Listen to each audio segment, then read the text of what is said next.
ओम शांति।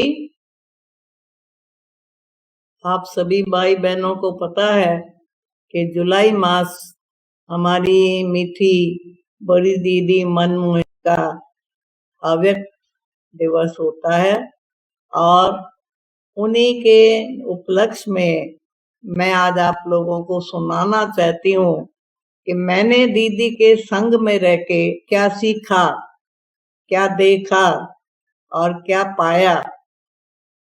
क्योंकि दीदी जो है बड़ी दीदी, वो रहती थी दिल्ली में और दिल्ली का जितने सेवा केंद्र थे उनको देखना, डायरेक्शन देना, ये दीदी का ही कार्य था। वो हमारी हर महीने मीटिंग होती थी, उसमें सब टीचर्स को बुलाती थी और उन टीचर्स को वो शिक्षाएं जो हमारे जीवन को आगे बढ़ाने वाली ऐसी ऐसी अच्छी अच्छी शिक्षाएं बड़ी दीदी हम सबको देती थी। और साथ साथ अगर हमसे कोई गलती हो जाती थी तो उस गलती को भी इशारे से हमको बताती थी। तो इसीलिए दीदी की जो सबसे बड़ी विशेषता मैंने देखी कि लव एंड लॉ का बैलेंस, स्नेह से समझाती थी, सावधान भी करती थी, परंतु आप इतने लाफुल थी कि वो लाफुल नियम के अनुसार उसका इशारा भी साथ साथ दे देती थी, जिससे हम समझ जाते थे कि दीदी का जो इशारा है मुझे ये गलती नहीं करनी चाहिए। खुद को नहीं मालूम पड़ता था, लेकिन जब दीदी का इशारा मिलता था तो समझ जाते थे। दूसरी बात दीदी में क्या थी, दीदी मुरली की बड़ी मस्तानी थी। सवेरे सवेरे क्लास के टाइम रेगुलर और पंक्चुअल, सवेरे सवेरे पहले क्लास में डायरी पेन लेके बैठती थी, पहली सीट पर दीदी बैठती थी और बाबा की मुरली इतने ध्यान से सुनती थी, अटेंशन से सुनती थी, क्योंकि मैं भी उसी लाइन में बैठती थी तो देखती थी। तो प्रैक्टिकल में उसको मुरली को सुनते सुनते कुछ सवाल भी निकालती थी, प्रश्न निकालती थी उसी समय ही। और वो प्रश्न जब मुरली पूरी होती थी फिर हम सब टीचर से पूछते थे। कई बार हम सुना पाते थे, कई बार नहीं सुना पाते थे। तो ये उसकी विशेषता थी, बिल्कुल राइट टाइम पर आएगी और पंक्चुअल भी, रेगुलर भी। तो इतनी मुरली की मस्तानी थी, जिसको कहते हैं गोप गोपियां थे ना, जब मुरली सुनते थे तो भागे भागे आते थे। इस प्रकार से दीदी को मैंने देखा। तीसरी बात, दीदी जो है वो हमेशा हम लोगों को क्या सिखाती थी कि कभी भी लाइफ में कोई भी काम करते हो पहले बाबा को याद करो, फिर उस काम को करो, कर्म योगी बन के करो। ऐसे नहीं कर्म करो और बाबा भूल जाए। का अगर कर्म योगी बन के कर्म नहीं करोगे तो तुम्हारा कर्म राइट नहीं होगा।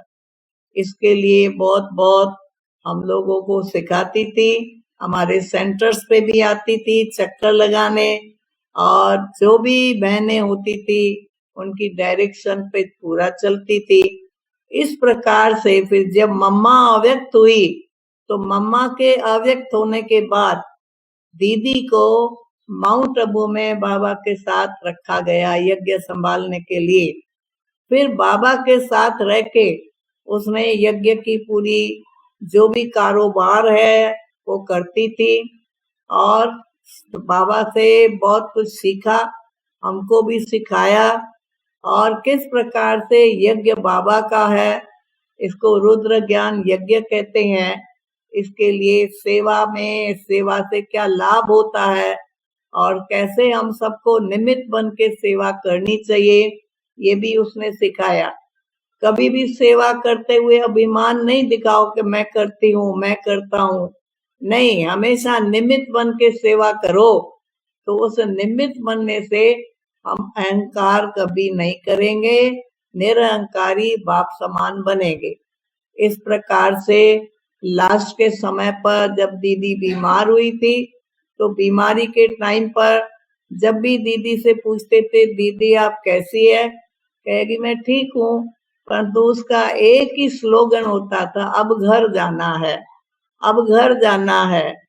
जब भी कोई मिलने आता था, बात करता था, तो उसके मुख से यही शब्द निकलते थे कि उसको सदा अपने घर की स्मृति रही, और स्मृति में रहने के कारण अब घर जाना है, घर जाना है।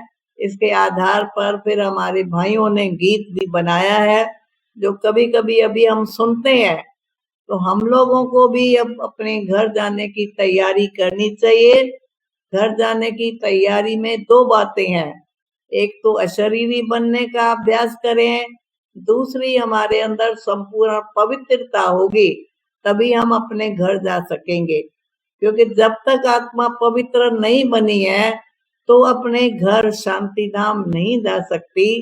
तो इसके लिए उसकी जीवन से, और उनकी जीवन में सबसे बड़ा गुण क्या था, वो गंभीर भी थी। जितनी गंभीर थी उतनी रमणीक थी, और रमणीकता के साथ हर्षित मुक्ता भी थी। मैंने ऐसे व्यक्ति संसार में बहुत कम देखे हैं। तो वो जितनी गंभीरता में, गहराई में जाती थी, उतना ही रमणीकता से हमको ज्ञान सुनाती थी। तो मुश्किल नहीं लगता था जब वो ज्ञान सुनाती थी, बड़ा सहज ही सहज हमको लगता था, अरे तो बड़ा सहज है, क्या मुश्किल है। फिर उसके साथ हर्षित मुक्ता भी थी, सदा चेहरा उनका मुस्कुराता रहता था, सदा खुश रहती थी, और हमको भी कहती थी कि खुश रहो। बाबा के बच्चे बने हैं, भगवान के बच्चे बन के भी खुश नहीं रहेंगे तो कब खुश रहेंगे। इस प्रकार से लास्ट दिन तक दीदी के अंदर हमें बहुत सारे गुण देखे, जिस गुणों का मैं क्या क्या वर्णन करूं। और उन गुणों को देखते हुए मैंने बहुत कुछ दीदी से सीखा, और दीदी ने मुझे सबसे बड़ी बात सिखाई, अमृत वेला। पहले मैं अमृत वेला नहीं करती थी, लेकिन दीदी ने कहा कि अमृत वेले उठ के बाबा से वरदान लेना है, और सारे दिन में जो तुम्हारे सामने विघ्न आएंगे वो भी तुम्हारे खत्म होंगे, इसलिए कभी अपना अमृत वेला मिस नहीं करना। जो आज दिन तक मुझे वो दीदी की बातें याद है, और वो मैं करती हूँ, और जीवन में मुझे बहुत लाभ प्राप्त होता है। ओम शांति।